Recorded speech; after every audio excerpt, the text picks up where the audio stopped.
Okay, last class में हमने क्या किया था?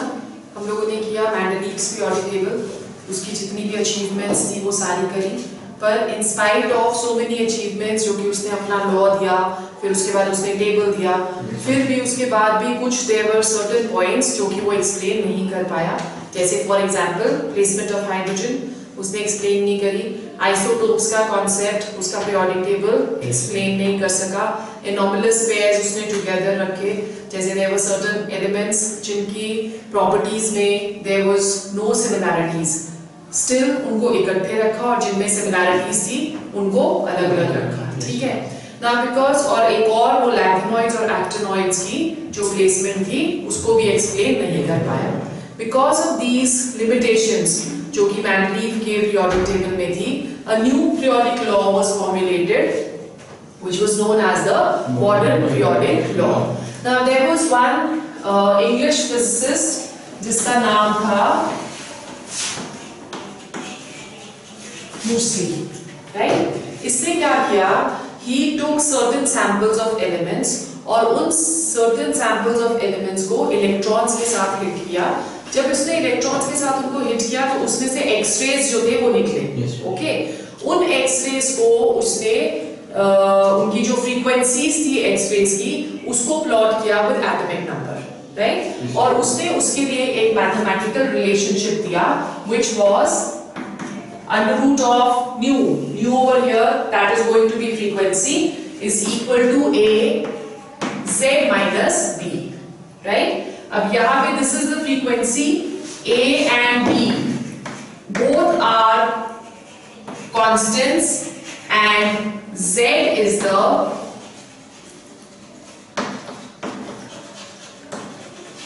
atomic number, right?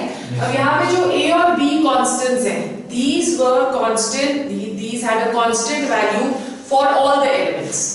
तो इसका मतलब कि फ्रीक्वेंसी का जो अंडर रूट हम ले रहे हैं that is directly proportional to z। तो जब एक ग्राफ प्लॉट किया गया taking nu under root of nu and z, it came to be a straight line. उस ग्राफ के बेसिस पे मॉडर्न पीरियोडिक लॉ दिया गया that the properties of elements are periodic function of their atomic numbers, right? Yes, depending upon this, now instead of taking the atomic masses, जो periodic table था उसमें elements को arrange किया गया in order of increasing atomic numbers। ठीक है, अब atomic numbers में जब प्लेस किया गया तो बहुत सारी चीजें थी जो कि बड़ी easily explain कर दी गई। जो anomalous pairs थे वो इकट्ठे हो गए या अलग-अलग हो गए, as the case may be। similar properties वाले सारे इस periodic table में हम देखेंगे कि वो इकट्ठे हो जाते हैं, different properties वाले अलग-अलग हो जाते हैं। ठीक है, आइसोटोप्स का कॉन्सेप्ट भी इसमें हम एक्सप्लेन कर सकते हैं। क्यों? क्योंकि आइसोटोप्स क्या है? They are atoms of same elements having same atomic mass, same atomic number but different atomic mass। ठीक है, अब जब atomic mass के बेसिस पे अगर हम प्लेस करना चाहें एलिमेंट्स को तो हाइड्रोजन को 3 डिफरेंट प्लेसेस देनी पड़नी थी, पर यहाँ पे क्योंकि हम लोग एटॉमिक नंबर से कर रहे हैं तो हाइड्रोजन के तीनों आइसोटोप्स के जो एटॉमिक नंबर्स है दे आर सेम, तो इसलिए उसको एक ही प्लेस देने की जरूरत थी। ठीक है, depending upon this the modern periodic table that was majorly based upon two things. First, which was known as the atomic number, and we know कि atomic number क्या है? It is the number of electrons. And second was electronic configuration. Electronic configuration. On the basis of modern periodic law, एक बहुत बड़ी जो इसकी achievement थी that periodicity in properties was very well explained। ठीक है, periodicity क्या होती है? It is the recurring of similar properties of elements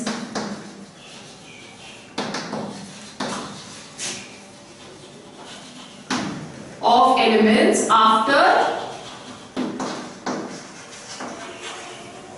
regular intervals of time. ठीक है, सो पीरियोडिसिटी उसने क्यों बोला कि कोई भी अगर हम एलिमेंट्स ले रहे हैं तो रेगुलर इंटरवल्स के बाद सिमिलर प्रॉपर्टीज आ रही है, तो उसकी जो कॉज थी that was what, that was same electronic configuration, same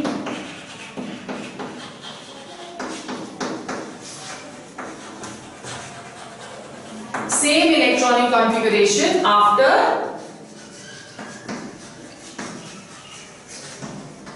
regular intervals. Like for example, when we are talking of lithium, so lithium की जो electronic configuration है, that is helium 2s1, right? lithium की properties sodium के साथ similarities show करती है, तो sodium की जो इलेक्ट्रॉनिक कॉन्फ़िगरेशन है that is neon 3s1, right? उसी तरह से पोटेशियम की प्रॉपर्टी सेम है which is argon 4s1। So it was suggested कि इन तीनों की सेम प्रॉपर्टीज क्यों है, बिकॉज आउटरमोस्ट शेल में तीनों के पास एक एक इलेक्ट्रॉन प्रेजेंट है, तो इसका मतलब electronic configuration in the valence shell is same, और जो प्रॉपर्टीज होती है वो सिर्फ डिपेंड करती है on the number of electrons in the valence shell, क्योंकि जो वैलेंस शेल वाले इलेक्ट्रॉन्स हैं वही केमिकल प्रॉपर्टीज में पार्टिसिपेट करते हैं, बाकी जो इनर इलेक्ट्रॉन्स हैं वो पार्टिसिपेट नहीं करते। Based upon these two things the modern periodic table was given. तो जब हम लोग मॉडर्न पीरियोडिक टेबल पढ़ते हैं तो इनिशियली मॉडर्न पीरियोडिक टेबल में क्या दिया गया था कि there were 7 periods and there were 7 groups. Each of the group it was divided into 2, 1A, 1B, 2A, 2B and so on, right? But later on according to the IUPAC, ताकि study को और ज्यादा simple करा जाए, तो जो groups थे उनको सबको रैंडमली अरेंज कर दिया गया and there are going to be 18 groups now. Okay, so according to the new periodic table there are 18 groups and 7 periods. What do we understand by groups? Groups, they are vertical columns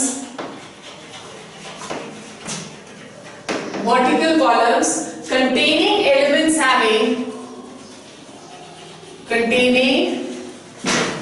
elements having same properties, right? Yes, whereas periods are horizontal rows.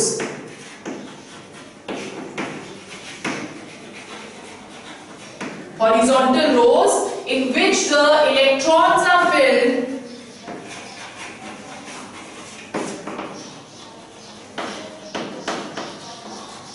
in the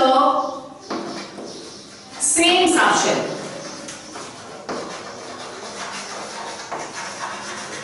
Okay, so over here the electrons they are going to be filled in the same subshell or same shell. Principal shell जो इसमें होगा, subshell की जगह तुम shell ही लिखो, in the same shell. Okay, so principal shell जो यहाँ पे होगा हम देखेंगे that it is going to be same. So depending upon this हम लोग classify करते हैं अपने periodic table को. We have 7 periods, 1, 2, 3, 4, 5, 6 and 7. Yes, sir. ठीक है, और 1, 2, 3, 4, 5, 6, 7, 8, 9, 10, 11, 12, 13, 14, 15, 17 and 18. ठीक है, जो first वाला period है, first period contains only 2 elements. The first one, which is hydrogen, which belongs to group 1, and the second one is helium, which belongs to group 18. ठीक है? अब इसको हम इलेक्ट्रॉनिक कॉन्फ़िगरेशन के बेसिस पे एक्सप्लेन कर सकते हैं, क्योंकि यहाँ पे the principal shell that is equal to 1, 1 के पास सिर्फ s होता है और s के पास सिर्फ 2 इलेक्ट्रॉन्स आ सकते हैं, so इसकी इलेक्ट्रॉनिक कॉन्फ़िगरेशन 1s1 और उसकी इलेक्ट्रॉनिक कॉन्फ़िगरेशन 1s2. ठीक है? फिर उसके बाद सेकंड जो ग्रुप है उसमें हमारे पास आता है लिथियम, ओके, एंड बेरिलियम. फिर थर्ड से लेके 12th तक ये वाला जो पीरियड है हमारे पास खाली है, because 3rd to 12th we have to fill up D, और D की जो फिलिंग अप है 2 के पास D नहीं होता, 2 के पास एक S हो गया और एक P हो गया. ठीक है? और उसके बाद D वाला जो हमारे पास यहाँ पे कॉलम्स रहेंगे they are going to be empty. We go directly to group 13 which is boron, carbon, nitrogen, oxygen, fluorine and neon. ठीक है? So we are filling up 2, n is equal to 2 over here. 2 के लिए इसके पास आ गया 2s1, 2s2, 2s2 2p1, 2s2 2p2, 2p3, 2p4, 2p5 and 2p6. ठीक है? फिर उसके बाद हमारे पास नेक्स्ट कौन सा आ जाता है, that is going to be the third period. So what do we see over here कि जो सेकंड पीरियड है उसके पास में कितने नंबर ऑफ एलिमेंट्स है? Only 8. 2p2 sorry 2s2 and 2p6, right? Then we come to n is equal to 3. इसको भी थोड़ा गैप कम कर देते हैं. n is equal to 3. अब इसमें भी 8 ही एलिमेंट्स होंगे, क्योंकि जब हम n is equal to 3 भरते हैं तो 4 नहीं भरते. Okay, so we have over here, मतलब 3D इसमें हम नहीं भरेंगे, we will only fill over here 3s and 3p. So we have sodium, magnesium, फिर aluminium, silicon, phosphorus, sulphur, chlorine and argon. ठीक है? So this is our n is equal to 3 with 8 elements. Okay? फिर उसके बाद fourth period n is equal to 4. Now in this case we are going to start filling up D also. So इसके पास कितने orbitals हो गए?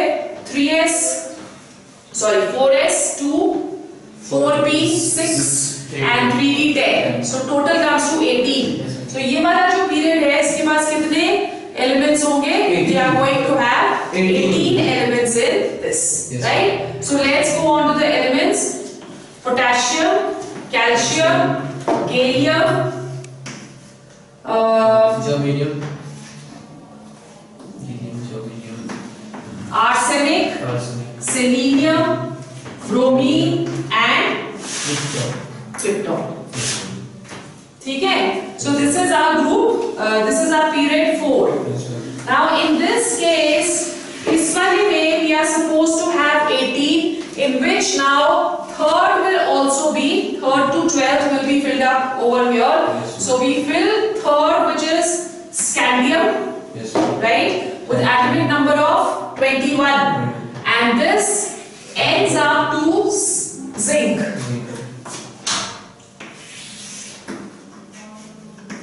With atomic number of 30, right? So इसके बीच में हमने 9 elements भरने हैं. कौन कौन से हैं वो?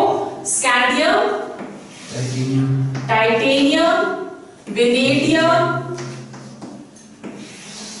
फिर उसके बाद 21, 22, 23, 24 is chromium, manganese, iron, cobalt, निकल,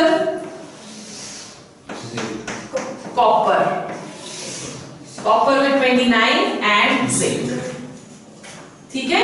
क्लियर हो गया? So we have filled up scandium starting with 21, 1, 2, 3, 4, 5, 6, 56 नहीं, आयरन आएगा यहाँ पे, 6, 7, 8, 9 and 10, right? 10 elements of this. फिर उसके बाद हमारे पास फिफ्थ आता है, the fifth period for n is equal to 5, जो आ जाएगा लिथियम, सोडियम, पोटेशियम, रुबीडियम, ठीक है, कैल्शियम, स्ट्रोंशियम। अब यहाँ पे हम लोग शुरू करेंगे ड्यूट्रियम। आप अभी के लिए सिर्फ फर्स्ट ट्रांजिशन सीरीज को मेमोराइज करोगे, बाकी आपने सिर्फ ये देखना है इस क्लास में कि स्टार्ट आपका कहां से हो रहा है और एंड कहां पे हो रहा है। Okay, first transition series are important. तो ये आ गया ड्यूट्रियम, और ये जो हमारा एंड करता है that is in cadmium. Okay, but over here fifth में हम 4f भी भरना शुरू करेंगे। 4f का मतलब 14 elements of this. So the fifth period it is going to contain 32 elements in total. ठीक है, so गैलियम के बाद हमारा कौन सा आ जाता है? Indium, tin, nitrogen, phosphorus, arsenic, bismuth, tellurium, iodine, krypton and xenon. ठीक है, देन सिक्स्थ में हमारे पास आ गया caesium, okay, barium. Now this is going to start with lanthanum. फिर उसके बाद हम लैंथनम जो है वो फर्स्ट मेंबर है of the F block. Lanthanum भरते हैं, फिर उसके बाद 14 एलिमेंट्स हम भरेंगे किसके? एफ ब्लॉक के, और फिर हम इसके भरेंगे हैफनियम से, राइट? सो लैंथनम से लेके we come to what? Do we fill up 4f over here? Fifth में शुरू होएगा नहीं, सिक्स्थ में शुरू होएगा f भरना। Yes sir. ओके, सिक्स्थ में शुरू होएगा, तो इसके पास फिफ्थ के पास भी कितने एलिमेंट्स होने चाहिए? 18। Yes sir. ओके, बिकॉज जो हम f भरते हैं वो n-2 भरते हैं, तो 4f से स्टार्ट होता है। When we go to 6 तब हम 4f भरेंगे, तो यहाँ पे हम 4f नहीं भरते, हम 4f 6th वाले पीरियड से भरना शुरू करते हैं। Got it? फिर उसके बाद हमारे पास इंडियम के बाद नीचे आ गया थैलियम, लेड, बिस्मथ के बाद आता है कुछ nitrogen, phosphorus, arsenic, bismuth. Antimony आएगा पहले इधर, फिर आएगा बिस्मथ, इधर आएगा पोलोनियम, यहां आएगा एस्टेटाइन, और यहां हमारे पास क्या आ जाएगा? Radon. Okay, then we come to the last 7th period which is not complete. 7th period में हमारे पास सीजियम के बाद आ जाता है फ्रांशियम, बेरियम के नीचे रेडियम, यहां पे हम एक्टिनियम से भरना शुरू करते हैं। फिर एक्टिनियम से लेके 14 एलिमेंट्स जो है वो हम भरेंगे पहले एक्टिनॉइड सीरीज के, और फिर उसके बाद डी ब्लॉक।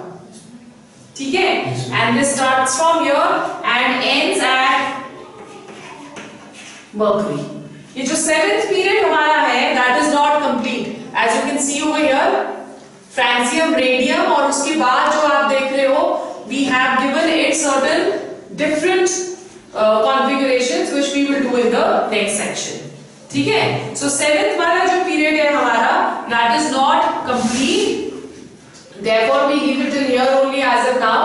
अब basically initially जब हम लोगों ने किया, जो आपकी बुक्स में अभी दिया हुआ है कि 114 elements have been discovered, but according to the latest 118 elements have been already discovered.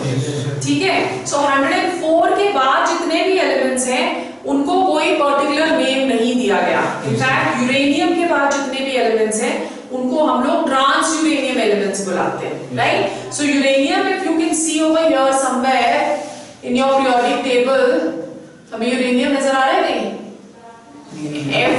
F block में ये एक्टिनियम के बाद है ना, एक्टिनियम, थोरियम, प्रोटेक्टिनियम, और फिर उसके बाद यूरेनियम। यूरेनियम के जो आगे के हैं जैसे आपके पास प्लूटोनियम हो गया, नेप्च्यूनियम हो गया, अब ये वाले जितने भी एलिमेंट्स हैं उनको डिफरेंट कंट्रीज में डिस्कवर किया गया था, और उन कंट्रीज ने अपने अकॉर्डिंगली उनको नाम दे दिए, राइट? तो उन जितने भी नेम्स हैं उनको एक स्टैंडर्ड नेम देने के लिए there was a nomenclature system given which we will do after this section. Okay, so when we looking at the periodic table, आपके पास फर्स्ट अब ग्रुप आ गया, पहले हमने पीरियड वाइज पढ़ा है, अब ग्रुप वाइज देखो। Leave the first period, second period से अगर हम स्टार्ट करें, we have lithium, sodium, potassium, rubidium, caesium and francium. ठीक है, लर्न कैसे करेंगे? लीना ने की रब से फरियाद, राइट? लीना ने की रब से फरियाद। सो इस तरह से हम लोग इसको याद कर सकते हैं, राइट? फिर सेकंड हमारा आ गया बेटा मांगे कार, स्कूटर, बाप रोए। Okay, so we have beryllium, magnesium, calcium, strontium, barium and radium. Okay, अब ये जो एक्सट्रीम लेफ्ट पे हम लोग देख रहे हैं, when we are talking of 1 and 2 groups, इसकी इलेक्ट्रॉनिक कॉन्फ़िगरेशन दोनों की अगर हम देखें, इसकी इलेक्ट्रॉनिक कॉन्फ़िगरेशन इज NS1 और इसकी electronic configuration is NS2. So the last electron is entering into S. Therefore, the first group, which is known as alkali metals, and the second group, which is known as alkaline earth metals, they come under the S block. S block, yes sir. ठीक है? So group 1 and 2 they come under the S block. Then we go on to group 13, boron, aluminium, Radium, indium and helium. बैंगन, आलू, गाजर and ठेला।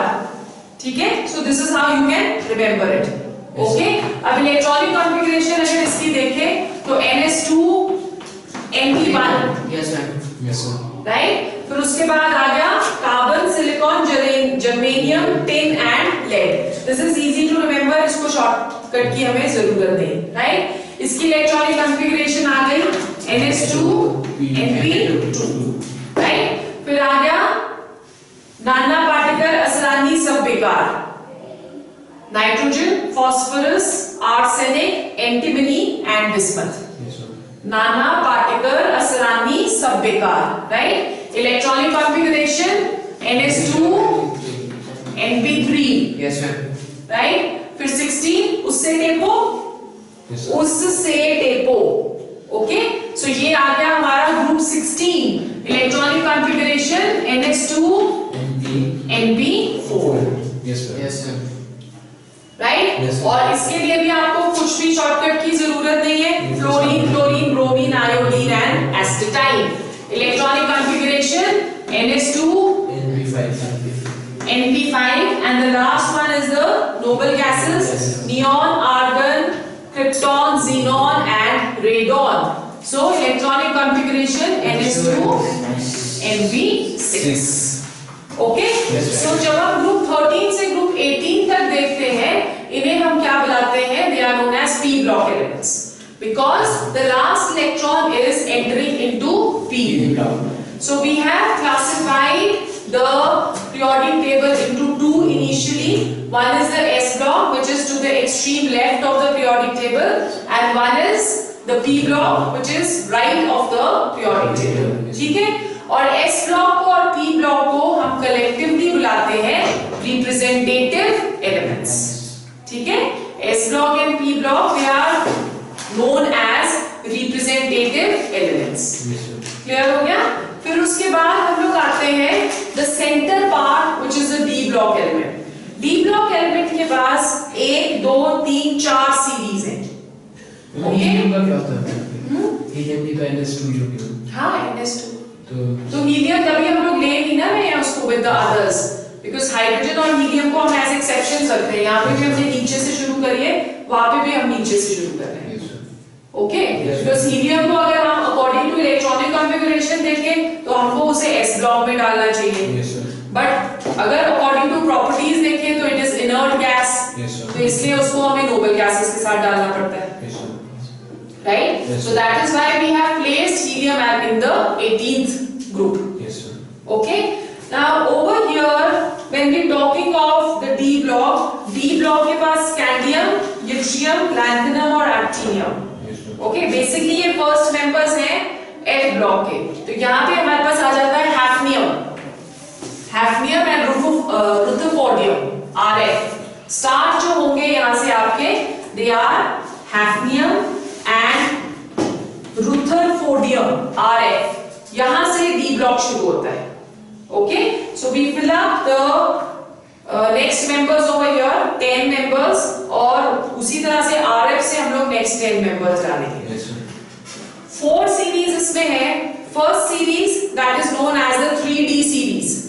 3D series में हम लोग 10 electrons 3D के फिल करते हैं, Yes. और it is also known as the first transition series. Then this is 4D series, which is known as the second transition series. Yes, sir. ठीक है? This is 5D series, which is known as the third transition series, and 6D series, which is not yet complete, which is known as the fourth transition series. ठीक है? इनको हम लोग inner transition elements बुलाते हैं. Transition हम D block को क्यों बोल रहे हैं? क्योंकि जब हम इसकी प्रॉपर्टीज पढ़ेंगे तो जब हम S से ट्रैवल करते हैं towards P, there is a change in properties. Transition का मतलब होता है change. There is going to be a change in properties, और ये D blocks in the centre आ रहे हैं for the changing of these properties, इसलिए हम इनको क्या बुलाते हैं? They are known as transition elements. Yes, sir. ठीक है? Have you understood till here? Yes, sir. Okay. फिर below the periodic table there are two more Yes, sir. distinct placed different blocks which are known as the F block. F block. Yes, sir. Okay, they are known as what? F block. F block. And F block they are known as the, sorry, I'm sorry, एक गलती करी है मैंने इसमें. जो D block है उसको हम ट्रांजिशन सीरीज बुलाते हैं. Yes, sir. D ब्लॉक को ट्रांजिशन सीरीज बुलाते हैं, और F को हम इनर ट्रांजिशन सीरीज बुलाते हैं. ठीक है? सो जो दो हमारे पास आते हैं लैंथेनम से लेकर ल्यूटिटियम तक 14 elements, Yes, sir. they belong to F block and they are known as inner transition elements या inner transition metals. Yes, sir. और जो एक्टिनियम से अभी तक जो कंप्लीट नहीं है हमारा series, that is known as actinoids. ठीक है? सो सिर्फ दो ही हम इसमें F भर रहे हैं, one which is going to be equal to what? 6F and the other one as 7F. ठीक है? Yes, sir. Have you understood till here? Yes, So sir. we have classified the entire periodic table into 4. One is S block, in which the last electron enters into S. One is P block, it enters into P. Next is D block, known as the transition series, in which the last electron enters into D. And last is the F block, which is known as inner transition series. ठीक है? So जो पहले मैंने उसको बताया था उसको rectify कर रही हूँ फिर से. Yes, sir. D ब्लॉक को हम ट्रांजिशन सीरीज बुलाते हैं, Yes, sir. और F ब्लॉक को हम इनर ट्रांजिशन सीरीज बुलाते हैं. ठीक है? So this is the entire periodic table.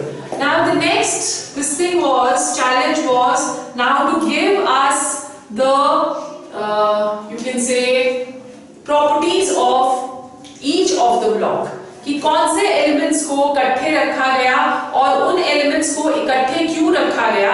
That was the main challenge. So every element was studied differently. Yes, sir. Depending upon the properties, they were clubbed together. So we have to do the general characteristics of each block. Okay? Yes, sir. All right. So हमारा next है general characteristics of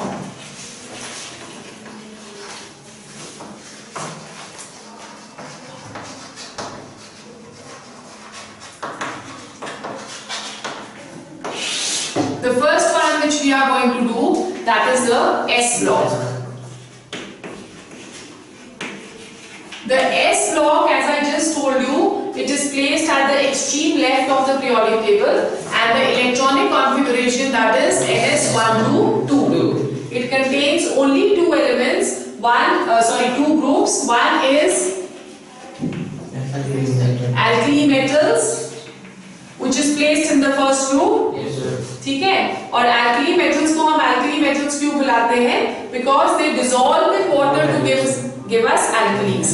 Alkalis क्या होते हैं? They are bases which are soluble in water. जैसे for example, sodium hydroxide. Sodium hydroxide is a base, as it is soapy to touch, slimy होता है अगर आप Yes, इसको sir. touch करो, और जब हम water में इसको dissolve करते हैं तो ये easily dissolve हो जाता है, Yes, sir. right? And the second group which we have over here, that is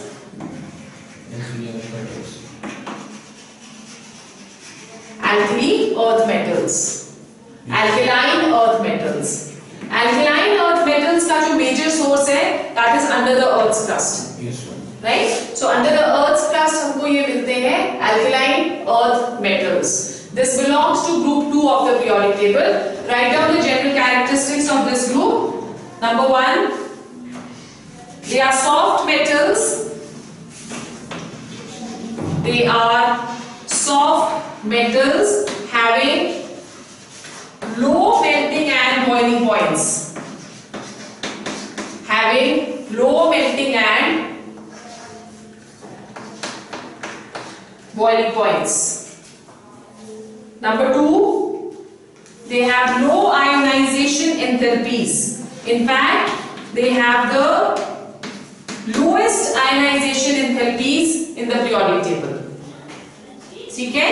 Yes, sir. Number 3,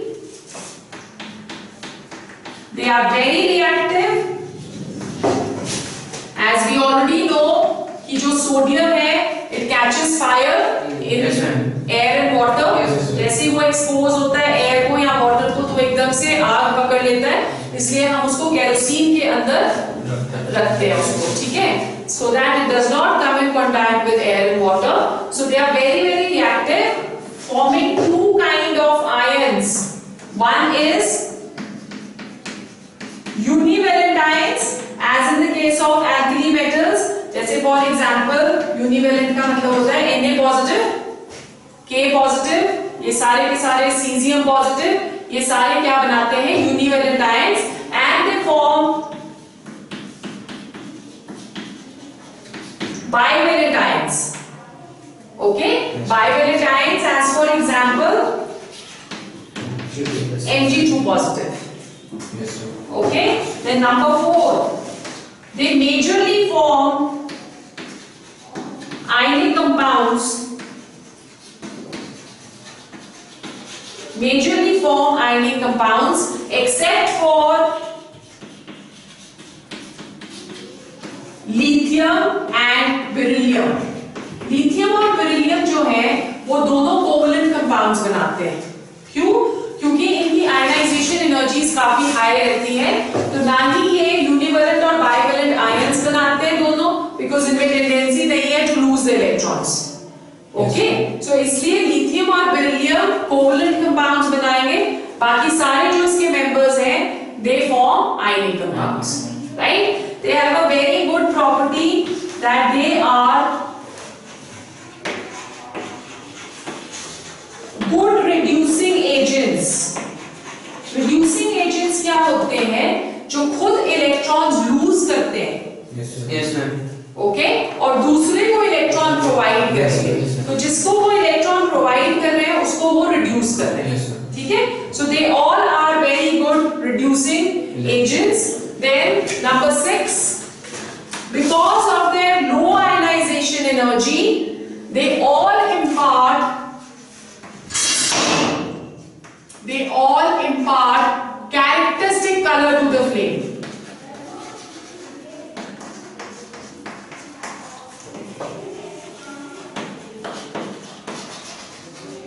मतलब इसका क्या हुआ कि अगर हम कोई भी एक सॉल्ट ले लें, चाहे हम सोडियम का सॉल्ट ले रहे हैं या हम मैग्नीशियम का सॉल्ट ले रहे हैं, कोई भी एक सॉल्ट ले लेते हैं, उसमें अगर हम प्लैटिनम वायर उसमें डिप करें और उसको फ्लेम के पास लाएं, तो हर एक जो हमारे पास एल्कली या एल्कलाइन अर्थ मेटल है वो डिफरेंट कलर्स देता है. जैसे सोडियम जो है वो येलो कलर इंपार्ट करेगा फ्लेम को.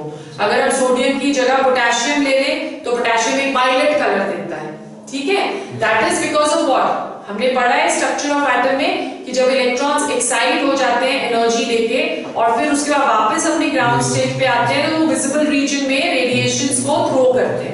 तो इसलिए हमें डिफरेंट कलर्स नजर आते हैं. ठीक है, नाउ कौन सा मेटल जो है वो कौन सी एनर्जी या कौन सी रेडिएशन को एब्जॉर्ब करता है और फिर उसके बाद इमिट करता है, उसके ऊपर कलर्स जो है वो डिपेंड करते हैं. ठीक है, क्लियर हो गया? फिर उसके बाद we come to the second one, which is p block elements.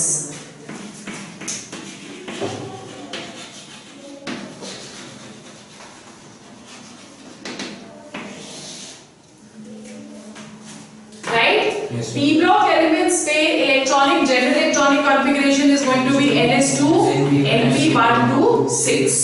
So we have 6 groups in this, starting from group 13, 14, 15, 16, 17 and 18. Group 13 is known as the boron family. Group 14 is known as the carbon family. 15 is known as the nitrogen family, 16 is known as chalcogens. ठीक है, जहाँ पे oxygen जो first element है उसको हम लोग क्या बुलाते हैं? The oxygen family, that is given a special name,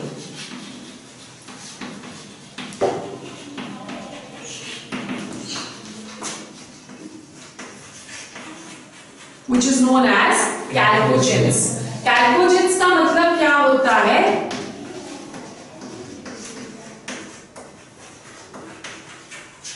Ore forming, which can form ores.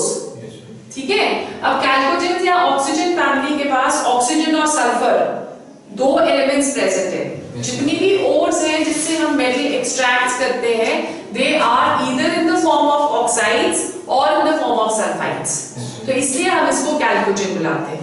Then group 17 fluorine से जो शुरू होता है, they are known as halogens. Fluorine, chlorine, bromine, iodine and astatine. They are known as halogens. Halogens हम इसे क्यों बुलाते हैं? Because they are sea salt products. जो sea में से जितने salts निकलते हैं उसमें से हम इसको extract करते हैं, ठीक है? And the last group 18, that is known as what? Noble gases. Why do we call them noble gases? Because they do not react. They are also known as inert gases. ठीक है? इनकी reactivity almost zero होती है, इसलिए हम इनको noble gases बुलाते हैं. So let's go on to the characteristics now. When we do the general characteristics of p block elements, we say that they contain both metals and non-metals.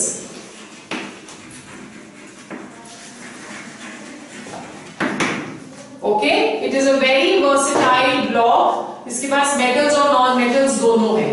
जैसे जैसे हम ऊपर से नीचे ट्रैवल करते हैं एक ग्रुप में, तो metals, metallic character जो है वो increase होता रहता है, ठीक है? जैसे हम कोई भी ले लें, we are taking say boron family ले लेते हैं. ओके, सो बोरोन फैमिली में हमारे पास आ गया boron, aluminium, gallium, indium and thallium. अब यहाँ पे boron is a non metal, aluminium is a metalloid, gallium is a metal, indium is a metal and thallium is also a metal, ठीक है? सिमिलरली जब हम नेक्स्ट ग्रुप लेते हैं, carbon, silicon, germanium, tin and lead. Again over here, carbon and silicon, they both are non-metals. Germanium is a metalloid, tin and lead, they are metals. So this block consists of all three: metals, non-metals and metalloids. So it is a very versatile block. ठीक है? They have higher ionization energies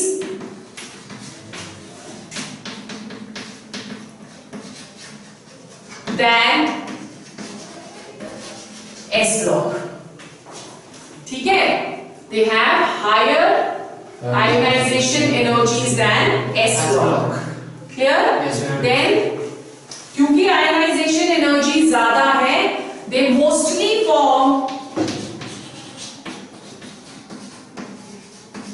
covalent compounds. इसमें से हम electrons को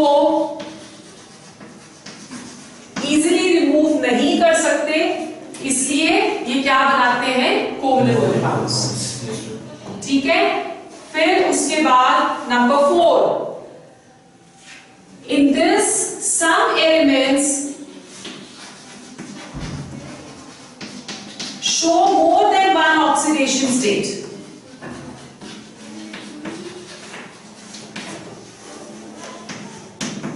Show more than one oxidation state. जैसे for example, when we are talking of tin, so tin की जो valency है, that is SN2 positive in certain compounds, और किसी में इसकी oxidation state SN4 positive.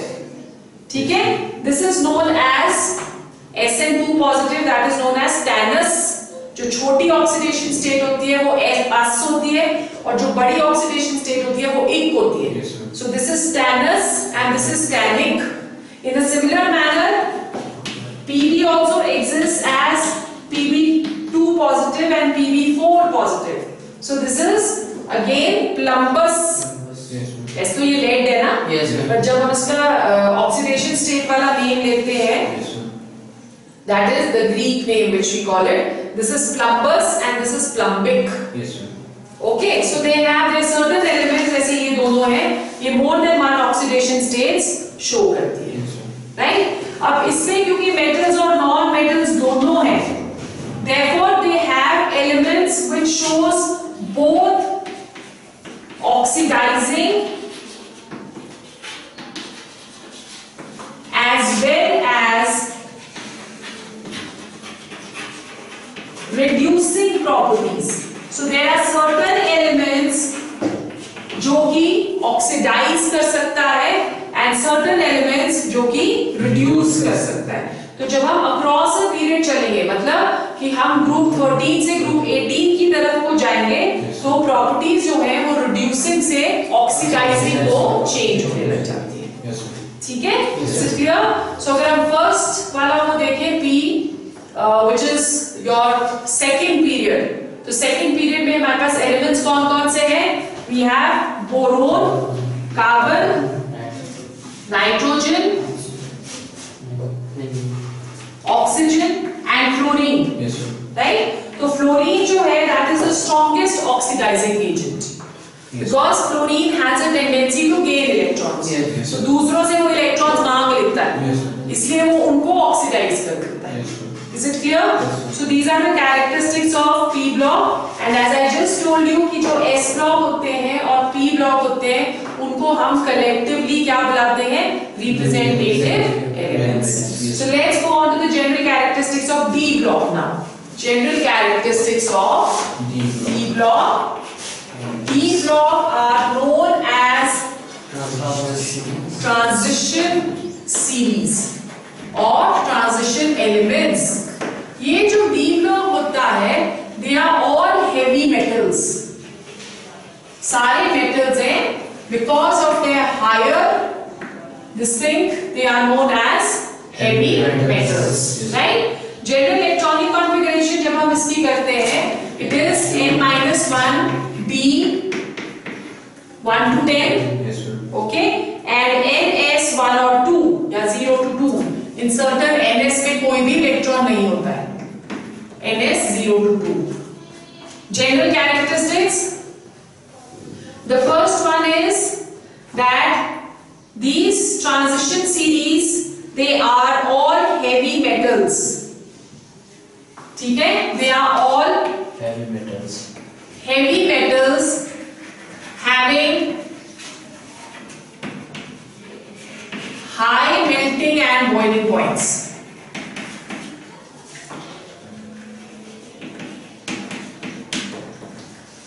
Having high melting and boiling points. Number 2, most of them form colored compounds. Colored compounds ये क्यों बनाते हैं? क्योंकि इनके पास D जो है वो completely filled नहीं होता.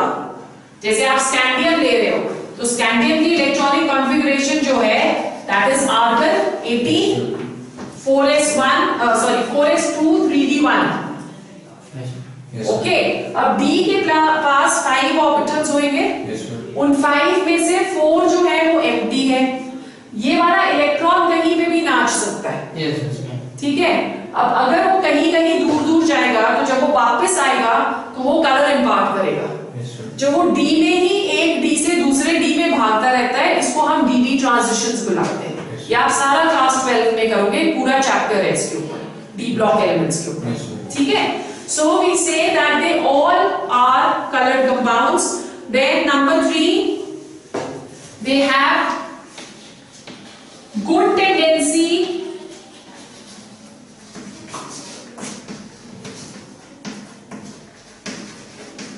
to form complexes.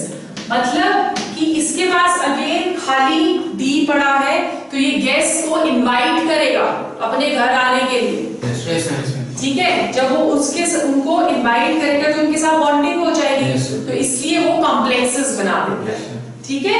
फिर उसके बाद number 4, their compounds are generally paramagnetic. Paramagnetic क्या होते हैं?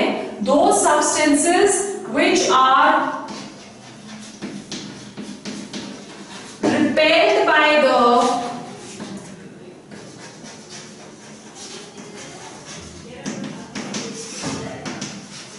repelled by the magnetic field, right?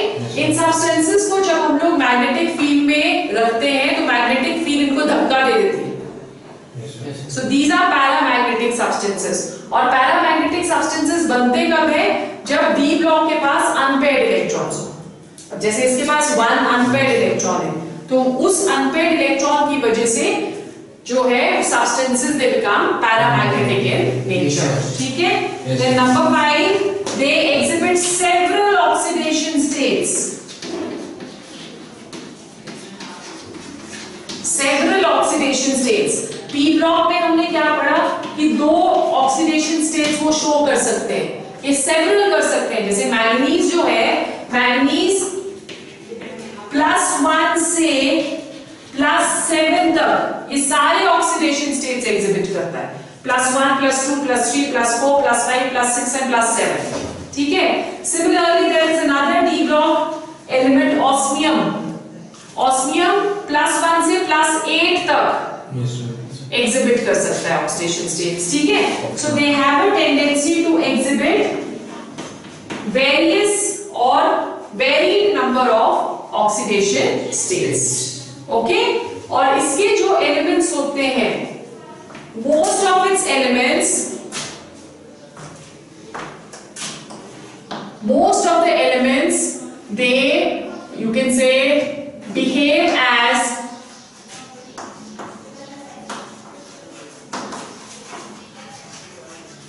catalysts. Catalysts क्या होते हैं? They are certain chemicals जो कि एक रेट ऑफ रिएक्शन को इंक्रीज करते हैं. कोई रिएक्शंस होती है बहुत ही स्लो है, नॉर्मल टेम्परेचर पे या रूम टेम्परेचर पे होती नहीं, तो उसमें हम थोड़े से कैटलिस्ट या ये केमिकल्स ऐड कर देते हैं. ठीक है? जैसे हमारी बॉडी के अंदर एंजाइम्स है, एंजाइम्स को हम बायो कैटलिस्ट बुलाते हैं. जो हमारा मेटाबॉलिक रेट है वो उसी से इंक्रीज होता है और हमारी बॉडी को एनर्जी मिलती है. ठीक है? So this is the D block. Then last we come to F block. F block elements. F block elements, they are known as inner transition elements. They are also metals only, right? When we're looking at the electronic configuration of F block elements, then the electronic configuration is N-2, F 1 to 14, N-1,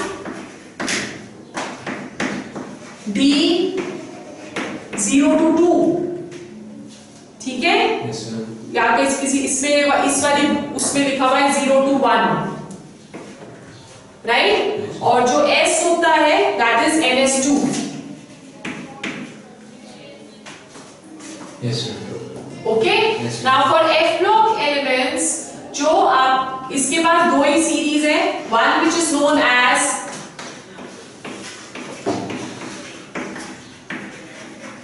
the lanthanoid series, in which we start filling up कौन सा? क्या भरेंगे? 4F. Yes sir. 4F in the 6th. 6th period. Yes sir. ठीक है? And the second one they are known as actinoids, जिसमें हम भरेंगे 5F in the 7th period. In the 7th period. जब general characteristics करते हैं इसकी, तो the first characteristics I have just told you that they all behave as heavy metals. ठीक है? Then number 2, they have generally high melting and boiling points.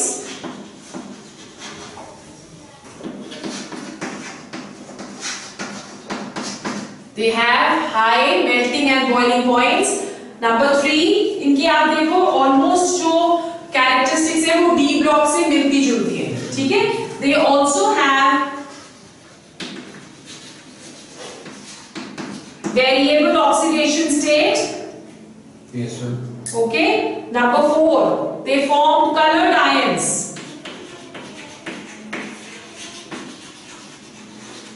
They form colored ions and they have tendency to form complexes.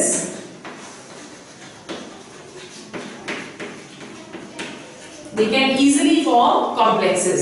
तो F block के जितने भी वो है they have similar properties as D blocks. Yes. Okay, so sum up अगर करें again periodic table has S block, Yes, sir. P block, both collectively known as representative elements. Yes, sir.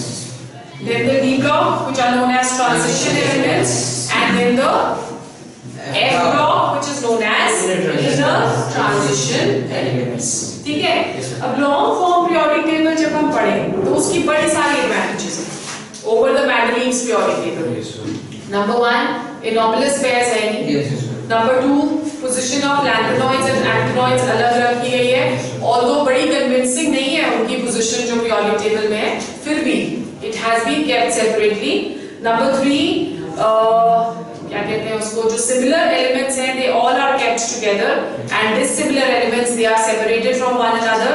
The position of isotopes is well explained. सिर्फ एक position of hydrogen जो है उसको बहुत अच्छे से explain किया गया है, ठीक है? Yes, sir. So you understood till here? Yes, sir. अब अगर हमें कोई भी element दे रखा है Yes, sir. with its atomic number या its electronic configuration, तो उससे हमें कैसे पता चलेगा कि कौन सा पीरियड है या कौन सा ग्रुप है, ठीक है? Yes, sir. So how do we predict the period and group of an element whose atomic number or electronic configuration is given to us? Yes, sir. ठीक है, period is very easy. Period तो हुआ, Number of shells. हाँ, it is the value of principal shell.